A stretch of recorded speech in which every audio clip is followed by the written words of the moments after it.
एक है शालू, एक आत्मकथा, भाग 21। ईतू 6वीं में आई, शेषु दूसरी में। शेषु का माध्यम बदल जाने से 1 साल का नुकसान हुआ। पहली उसने 2 बार पढ़ी, एक बार हिंदी माध्यम में, एक बार अंग्रेजी माध्यम में। क्या इतना ही फासला होता है मातृभाषा का किसी अमातृभाषा से? 1 वर्ष, बस 1 वर्ष आपकी धमनियों और शिराओं के रंग को लाल और हरे से पीला और नीला होने में। रंग मुद्दा नहीं है यहां। नसों में बहने वाले तरल का रंग बदलने की चेष्टा विचारणीय है।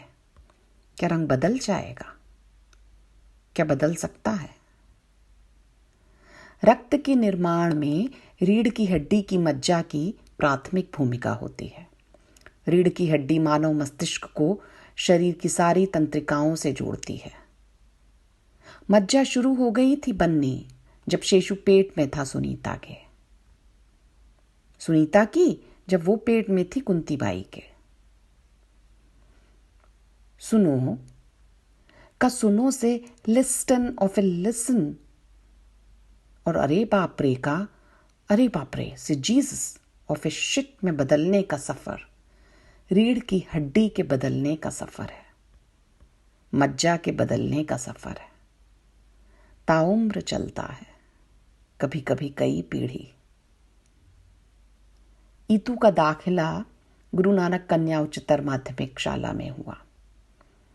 जब नई यूनिफॉर्म बनी तो शालू की भी बनी, नया बस्ता शालू का भी। जितनी कॉपी किताबें ईतू की आईं उतनी ही शालू की भी। शालू की कॉपी किताबों में भी पहले खाकी कवर, फिर प्लास्टिक का कवर और उसके ऊपर उसकी मनपसंद नेम चिट्स, ही मैन, परियों और फूल वाली। शेषु की नेम चिट्स ही मैन, कार्टून और कार वाली। शेषु ईतू की कंपस बॉक्स से भले कभी स्केल चांदा प्रकार इधर उधर हो जाए, लेकिन शालू का कंपस बॉक्स हमेशा एकदम तैयार, चीज हमेशा जहां की तहां। नहीं, ऐसा नहीं था कि उपयोग नहीं होता था इसीलिए जस का तस रखा रहता। रोज नियम से उसका बस्ता खुलता। वस्तुएं तो सारी उपलब्ध करा दी गई, लेकिन क्या ये चीजें स्कूल की भरपाई कर सकती थी? शालू की पढ़ने की तीव्र चाह और स्कूल ना जा पाने की लाचारी को देख माता पिता का कलेजा भर भर आता।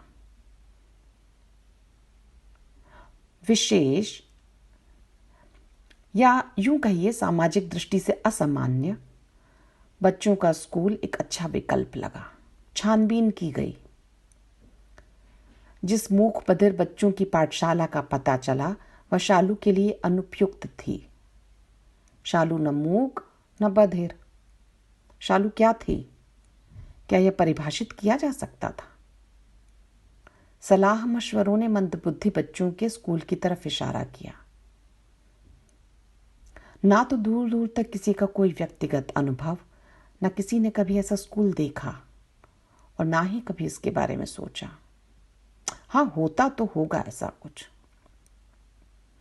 छानबीन कर कुछ ऐसे स्कूलों का पता लगाया। जबलपुर में शहर की सीमा पर एक स्कूल का पता चला।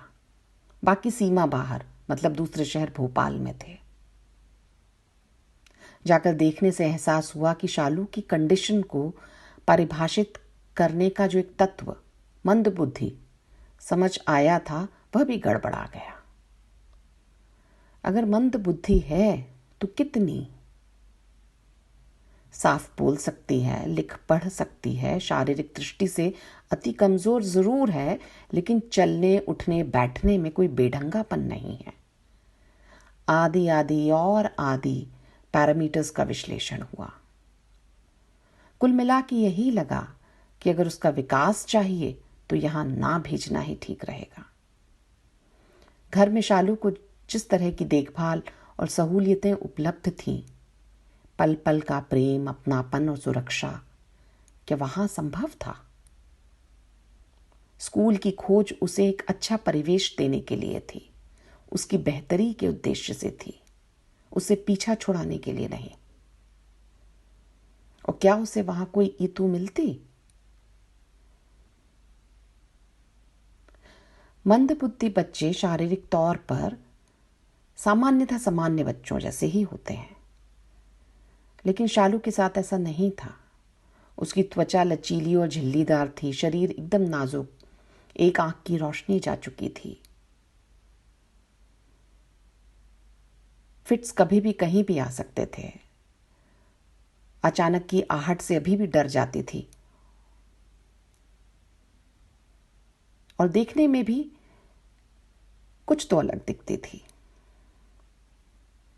बाहर बोलने में तीव्र हिचक, खाना आदि में घर की बनी कुछ खास चीजें ही, और बहुत आराम से धीरे धीरे, वरना तुरंत गला खींचने लगता और उसी जगह पर उल्टी हो जाती। दिन में 1-2 बार उल्टी हो जाना आम बात। लेकिन इतना सब भी शालू को पूरी तरह से परिभाषित नहीं करता। ये परिभाषा अभी भी अधूरी थी। शायद इसीलिए समाज में साधारणतः बस 2 ही श्रेणियां होती हैं, सामान्य और असामान्य, जैसे पास और फेल। अगर सामान्य नहीं हो तो बस सबको उठाकर असामान्यता के गट्ठर में लपेट दो। कुल मिलाकर निष्कर्ष यह कि सुनीता, उसकी फुल टाइम केयर टेकर और पर्सनल अटेंडेंट, जो डॉक्टरी इलाज चल रहे थे वो तो थे ही, अब सुनीता को शालू के सर्वांगीण विकास का जिम्मा उठाना था। सुनीता पढ़ाती, लेकिन स्कूल की तरह पूरा दिन भर बैठकर तो नहीं पढ़ा सकती थी। स्कूल में अलग अलग विषय के अलग अलग शिक्षक। शालू भी दिन में कई बार बोलती, अब हम क्या करें। वो घर के छोटे मोटे काम जैसे सीके में बर्तन जमाना, कपड़े घड़ी करना, दरवाजे पर सब्जी वाले को पैसे देकर आना आदि करने लगी थी।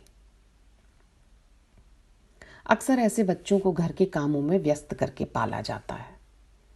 धीरे धीरे बच्चा खुद, फिर परिवार के सभी सदस्य और फिर संपर्क में आने वाला हर व्यक्ति यही सोचता है कि यह इसलिए यह करता है क्योंकि बस यही कर सकता है। मंद बुद्धि बच्चे अगर शारीरिक तौर पर चुस्त तंदुरुस्त हों तो सामान्यतः बस दौड़ दौड़ कर दूसरों की नौकरी बजाते हैं। सुनीता ना तो स्वयं को इस संकुचित और पलायनवादी दृष्टिकोण से बांधना चाहती थी, ना ही शालू को घर के कोने में पड़ी रहने वाली वस्तु बनने देना चाहती थी। उसे तो उसका आकाश देना था, और यह आकाश उसे स्वयं निर्मित करना था। उसे संगीत का ख्याल आया। संगीत में सुनीता को बेहद रुचि थी, लेकिन कभी सीखने का मौका नहीं मिला। नेपियर टाउन में भातखंडे संगीत विद्यालय था। हफ्ते में 2 दिन की कक्षा रहती थी। शालू वहां जाने लगी। माखन लेने जाते और छोड़ने जाते। शालू को मजा आ रहा था। एक नया विषय मिल गया, एक दिशा मिल गई। अब वो भी स्कूल जाती थी। वहां हारमोनियम पर रागें सिखाई जाती। हारमोनियम धौंकने में मेहनत लगती है। धौंकने के साथ साथ गाना भी होता है। बाकी सब बच्चे सामान्य, शालू फिर सबसे अलग। वह धीरे धीरे करती। कई बार उसके करते करते ही दूसरे विद्यार्थी हारमोनियम मांग लेते। शालू सहम जाती, लेकिन उसने घर में शिकायत नहीं की। बहुत बाद में बताया। एक बार माखन को लेने जाने में थोड़ी देर हो गई। शालू खुद ही रिक्शा करके घर आ गई। माखन भातखंडे में उसे ढूंढकर हैरान परेशान घर लौटे। शालू को उसकी बहादुरी पर शाबाशी भी मिली और डांट भी। शालू दुनियादारी सीख रही थी।